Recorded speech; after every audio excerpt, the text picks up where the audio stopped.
درد کو جانتا ہے اور ان کی ضرورتوں کو پورا کرتا ہے۔ علماء نے کہا دعا ہر صورت قبول ہوتی ہے، یا تو یہ ہے کہ فوراً قبول ہو جاتی ہے، جو مانگا فوراً مل گیا، اور کبھی ایسا ہوتا ہے کہ فوراً نہیں ملتا، حکمت ہوتی ہے اور فوری دینا مناسب نہیں ہوتا، تو اس کو فوری نہیں دیا جاتا، لیکن دعا بعد میں کچھ عرصے کے بعد اس کی ڈیمانڈ پوری کر دی جاتی ہے۔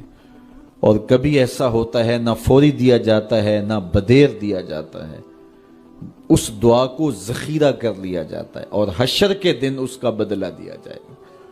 اور روایت میں آتا ہے حشر کے دن جب ان دعاؤں کا بدلہ دیا جائے گا جن کا بدلہ دنیا میں نہیں ملا تھا، تو لوگ آرزو کریں کہ کاش کہ دنیا میں کوئی دعا قبول ہی نہ ہوئی ہوتی، سارے صلے آخرت میں ملتے۔ اللہ اکبر۔ کبھی ایسا ہوتا ہے جو مانگا جاتا ہے وہ نہیں دیا جاتا، اس کے بدلے میں کچھ اور چیز دے دی جاتی ہے جو اس کی ضرورت ہوتی ہے اور جو اس کے لیے مناسب ہوتی ہے۔ وہ کچھ اور مانگ رہا ہوتا ہے لیکن اللہ اپنی حکمت کے تحت اسے کچھ اور عطا کر دیتا ہے۔ بہر صورت دعا قبول ہوتی ہے اور بندوں کے اٹھے ہوئے ہاتھ اللہ پسند کرتا ہے۔ آج یہ بھی بحث چلتی ہے نہیں مانگنا چاہیے، فلاں وقت میں نہیں مانگنا چاہیے، تو وہ کہتا ہے مجھ سے مانگو جب بھی مانگو، میرا دست کرم تمہیں دینے پہ آمادہ ہے۔ اور اگر کوئی نہیں مانگتا تو فرمایا کل ما یابو بکم ربی لولا دعاؤکم، اے محبوب فرما دو اگر یہ نہیں مانگیں گے تو اللہ بھی پرواہ نہیں کرے گا۔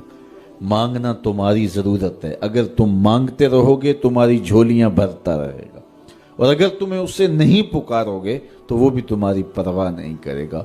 تو اس کے حضور دعائیں مانگو، اپنی آرزویں پیش کرو، اپنی تمنائیں اس کے حضور پیش کرو۔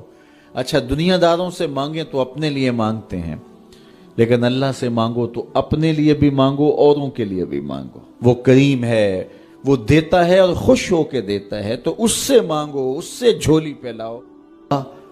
اللہ سے راز و نیاز کی باتیں، جو باتیں بندہ کسی سے نہیں کر سکتا وہ اپنے رب سے ڈائریکٹ کرتا ہے، اپنے دل کے سارے دکھڑے اپنے رب کی دہلیز پہ رکھتا ہے اور اپنی ساری ضرورتیں مالک کی چوکھٹ پہ رکھ دیتا ہے، اور اس سے مانگتے ہوئے بندے کو شرم نہیں آتی، حیا نہیں آتا، بلکہ اس سے مانگتے ہوئے فخر محسوس ہو رہا ہوتا ہے کہ میں اپنے رب سے مانگ رہا ہوں۔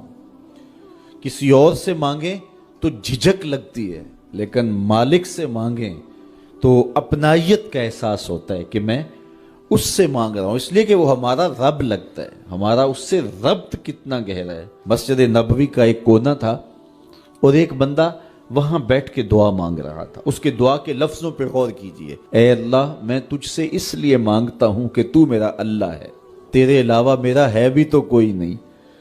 تو یہ وہ دعا مانگ رہا تھا اور مسجد نبوی کے کونے میں بیٹھا تھا۔ حضور نے دیکھا تو ایک صحابی سے کہا وہ جو دعا مانگ رہا ہے اس کو جا کے بتا دو تمہاری دعا قبول ہو گئی ہے۔ وہ مانگ اس ڈھب سے رہا ہے۔ تو یہ دعا اپنے رب سے نیاز ہے، دعا خود عبادت ہے۔ جب تمہاری ضرورتوں کا کفیل وہ ہے تو پھر اس سے نہیں مانگیں گے تو کس سے مانگیں گے؟ اور جب اس سے بندہ مانگتا ہے تو پھر وہ مانگنے والے کی لاج بھی رکھتا ہے۔ ان ربکم حیی کریم یستحیی من عبدہ اذا رفع یدہ ان یردہما صفرا۔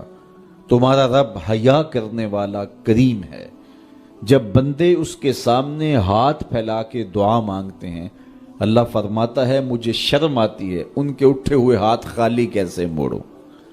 جب انہوں نے مجھ سے مانگا ہے تو میں نے بھی نہ دیا تو کون دے گا؟